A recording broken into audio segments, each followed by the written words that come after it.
Hello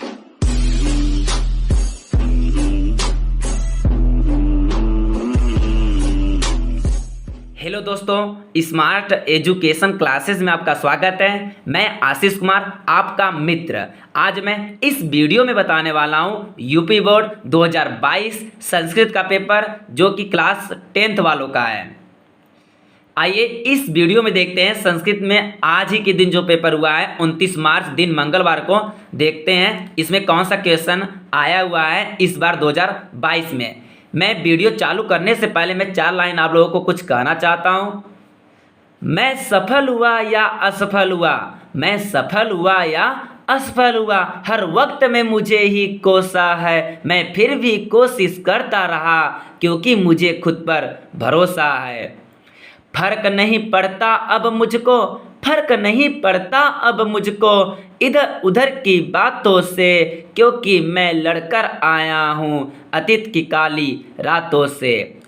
अपनी मंजिलों को पाने के लिए सबसे डट कर लड़ना है, ठोकरों से जिंदगी में सबक लेकर सपनों को पूरा करना है।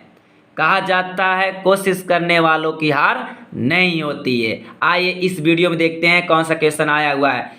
इसमें 3 घंटे 15 मिनट दिया जाता है आप लोगों को याद करने के लिए। उसके बाद प्रारंभ के 15 मिनट परीक्षार्थियों को प्रश्न पत्र पढ़ने के लिए निर्धारित है। इसमें पहला क्वेश्चन क्या है? निम्नलिखित गद्यांशों में से एक गद्यांश का हिंदी में संदर्भ सहित अनुवाद कीजिए। ये भी 7 नंबर का आता है। आइए पहला का क्या आया है?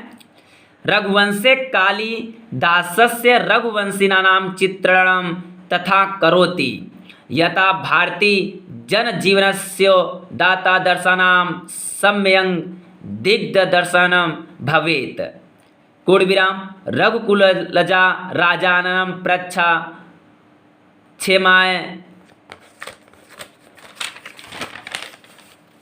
माय बलिमा हरण मितसयत भाषियस्ते सदा सत्यनिष्ठा आसन। उसी प्रकार जो है यहाँ तक दिया गया है संस्कृति गौरव व निरुपमेव। और उसी प्रकार जो है पहला का ख दिया गया है। पहला का ख क्या दिया गया है? दिग्विजयम यात्रा प्रसंगनेव आचार्य प्रवरम प्रयागम प्राप्तम तत्र वैदिकम धर्मोद्धरणायाम सतम यतमानम। यहाँ तक जो है यहाँ पहला का ख भी दिया गया है। यहाँ पर देख लीजिए पहला का ख जो है यहाँ तक दिया गया है। इसमें से जो है आपको एक करना है। एक इसमें से जो है पहला के जो है ये कर सकते हैं आप, रघुवंश कालिदास वाला कर सकते हैं, या तो जो है आप ख वाला कर सकते हैं, दिग्विजय यात्रा प्रसंगनेव आचार्य वाला। ठीक है, आइए दूसरा देखते हैं। दूसरा क्या कहा गया है? दूसरा कहा गया है निम्नलिखित पाठों में से किसी एक पाठ का सारांश हिंदी में लिखिए। इसमें विश्व कवि रविंद्र वाला दिया गया है, या तो आप आदि शंकराचार्य लिखिए, या तो गुरु नानक देव लिखिए। इसमें तीनों में से एक का जो है सारांश आप लोगों को लिखना पड़ेगा। चलिए आइए तीसरा देखते हैं। निम्नलिखित श्लोकों में से किसी एक श्लोक की संदर्भ सहित हिंदी में व्याख्या कीजिए। ये भी 7 नंबर का आता है। देखिए इसमें एक करना है। देखिए का क्या दिया गया है? काव्य शास्त्र विनोदेन कालो गच्छति धीमधाम व्यसनेन च मूर्खाणाम निर्दयाम कलहेन वा। देखिए इसमें से ये करिए या तो ये करिए। ख देखिए ख का गया, तीसरा ख गया सर्व परवंशम दुखम सर्व माँ तमवंशम सुखम एतत् विद्याम समासेन लक्षणम सुख दूँ खयो। इसमें 2 में से आप एक कर सकते हैं, या तो ये करिए या तो ये करिए। चलिए आगे देखते हैं। तीसरा क्वेश्चन देखते हैं। आपका तीसरा हो गया। आप चौथा देखते हैं। देखिए चौथा क्वेश्चन क्या है आपका? निम्नलिखित सूक्तियों में से किसी एक सूत्र की संदर्भ सहित हिंदी में व्याख्या कीजिए। 3 नंबर का आता है। इसमें जो है एक करना है आपका, सूक्त की संदर्भ सहित व्याख्या करनी है। का आपका है पुत्रो न यह पंडितम मंड अग्रणी। इसमें ख है राहो मुहूर्त ते बुद्धेत धर्म चिंतयेत। इसमें ग है श्रद्धा वल्लभतेम ज्ञानम। इसमें तीनों में से जो है आपको एक करना है। आपको जो आता है वो आप लोग कर लीजिए। चलिए आगे देखते हैं 5वां। देखिए 5वां क्या कहा गया है? निम्नलिखित निम्नलिखित श्लोकों में से किसी एक श्लोक का अर्थ संस्कृत में लिखिए। इसमें अर्थ जो है आपको संस्कृत में लिखना पड़ेगा। इसमें जो है देखिए एक का लिखिएगा, दो दिया गया है, इसमें जो है क ख, इसमें दो करना है। क का क्या कहा गया है? भाषा सुमुख्याम मधुराम दिव्या ग्रीवाणी भारती तस्माब्दि काव्यम मधुरम तस्मा दपि सुभाषितम। या तो जो है आप ख वाला लिख सकते हैं, सर्वलक्षणम हिनो अपीस यह सदाचार वानर रह श्रद्धा नुअनु सुयत सतम वर्षाणी जीवती। आप ये दो में से एक कर सकते हैं। चलिए आगे देखते हैं। छठवां देखिए, छठवां क्या कहा गया है? निम्नलिखित में से किसी एक पात्र का चरित्र चित्रण हिंदी में कीजिए। इसमें चरित्र चित्रण कहा गया है, कौन सा कहा गया है? क का देखिए, क का कारुणी को जीमूत वाहन पाठ के आधार पर शंखचूड़ का चरित्र चित्रण कीजिए। या तो जो है आप लोग ख का लिखिए, क नहीं कर सकते तो ख करिए।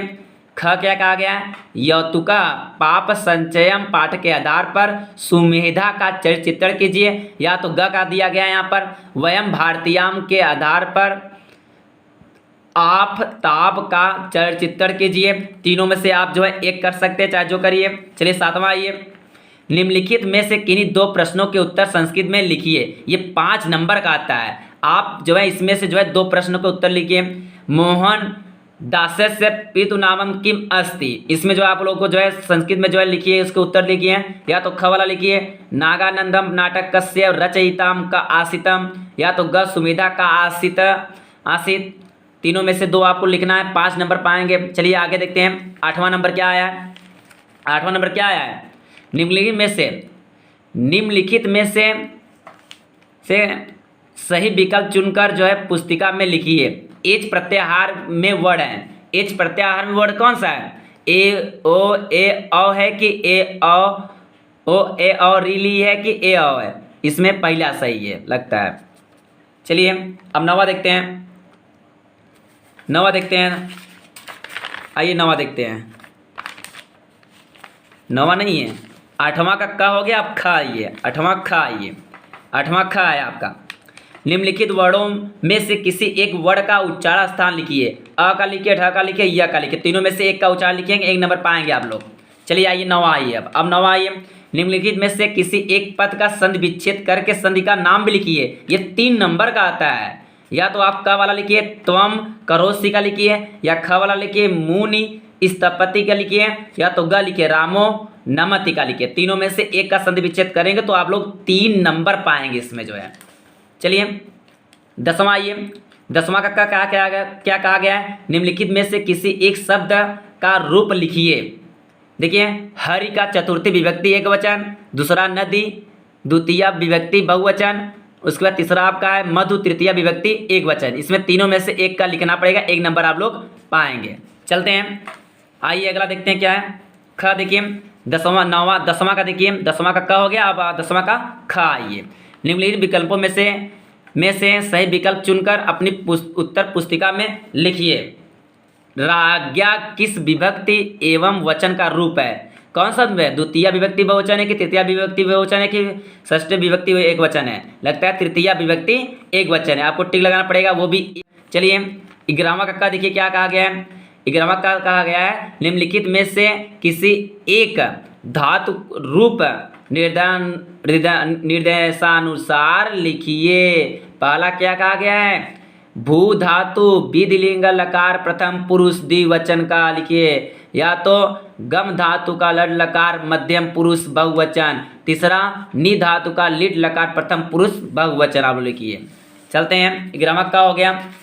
अब 11वां का ख देखिए। 11वां का ख क्या कहा गया? 11वां का ख क्या कहा गया? निम्नलिखित विकल्पों में से सही विकल्प चुनकर अपनी उत्तर पुस्तिका में लिखिए।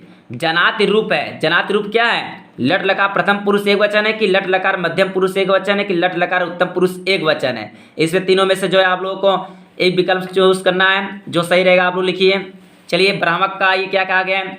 ब्राह्मक का क्या कहा गया है? निम्नलिखित समासिक पदों में से किसी एक पद का समास विग्रह कीजिए और समास का नाम भी लिखिए। ये 1 नंबर का आता है। पहला आपका यथाशक्ति का लिख सकते हैं, लिखिए, या तो जो है दूसरा राजपुरुष का लिख सकते हैं, लिखिए, या तो लंबोदर का लिख सकते हैं। तीनों में से एक का करेंगे तो आप लोग 1 नंबर पाएंगे।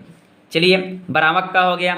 अब चलते हैं बरामक का ख में। आइए, बरामक ख क्या कहा गया है? निम्नलिखित में से सही विकल्प चुनकर अपनी उत्तर पुस्तिका में लिखिए। चतुरानन में समास है, क्या है? अव्ययी भाव समास है कि बहुब्रीहि समास है, द्विगु समास है? इसमें तीनों में से एक सही रहेगा। इसको टिक लगाइए, 1 नंबर पा लेंगे, फटाक देना।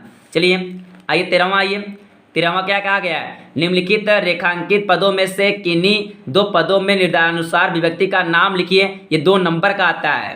पहला आपका बालकेन स आगतम पिता, दूसरा पिता पुत्रायम पुस्तकम ददाति, या तो तीसरा साधु कृष्णो मातरी, चौथा नदीसु गंगा श्रेष्ठा। इसमें जो है आपको 2 का करना है और आप लोग 2 नंबर पाएंगे। 13वां का आइए, 13वां का देखिए हो गया। अब 14वां आइए, 14 नंबर आइए। निम्नलिखित में से किसी एक पद में धातु एवं प्रत्यय लिखिए। श्रुत्वा का लिखिए, या तो पिता का लिखिए, विनय का लिखिए। इसमें आपको 2 नंबर मिलेगा। इसमें आपको जो है एक लिखना है आपका। धातु एवं प्रत्यय लिखिए जो है। चलिए 15वां आइए। निम्नलिखित में से किसी एक वाक्य वाच्य परिवर्तन कीजिए। तिष्ठामि का करिए परिवर्तन, या तो जो है स हसति का करिए, या तीसरा करिए त्व गच्छसि का करिए। तीनों में से एक का करिए, आप लोगों का जो है 2 नंबर मिलेगा। चलिए 15वां हो गया। अब 16वां आइए। 16वां क्या कहा गया? निम्नलिखित वाक्यों का संस्कृत में अनुवाद कीजिए। राम और कृष्ण पढ़ते हैं, दूसरा आप लोग बोलते हैं, तीसरा हम सब आँखों से देखते हैं, चौथा आपका बालकों को पढ़ना चाहिए, 5वां देखिए लंका के चारों ओर समुद्र है। इसमें से जो है आप लोगों को अनुवाद करना, ये 6 नंबर का है ये। चलिए 17वां ये क्या कहा गया है? निम्नलिखित में से किसी एक विषय पर संस्कृत में 8 वाक्यों में निबंध लिखिए। विद्या का लिखिए, दूसरा आपका सत्संगति का लिखिए, राष्ट्रपिता महात्मा गांधी का लिखिए। तीनों में से एक लिखेंगे तो 8 नंबर का पाएंगे आप लोग। चलिए 18वां लास्ट वाला क्वेश्चन, 18वां क्या कहा गया है? निम्नलिखित शब्दों में से किन्हीं 4 शब्दों का संस्कृत वाक्यों में प्रयोग कीजिए। वो भी 4 नंबर का आता है। पहला आपका काकः का है, दूसरा तस्य का है, तीसरा मधुरम का है, चौथा प्रातः का है, 5वां एक, 6वां ह का है, और 7वां त्रीड़ी का है, और 9वां प्रभवती का है। ये आपका संस्कृत का जो है क्वेश्चन मैंने ही बताया अभी जो है। मुझे उम्मीद है कि ये वीडियो आप लोगों को अच्छे से बाकायदे से समझ में आई होगी। तो मेरे चैनल को सब्सक्राइब करिए, लाइक करिए, कमेंट भी करिए, और हाँ, दोस्तों को शेयर करना ना ही भूलिएगा। चलते हैं, राधे राधे।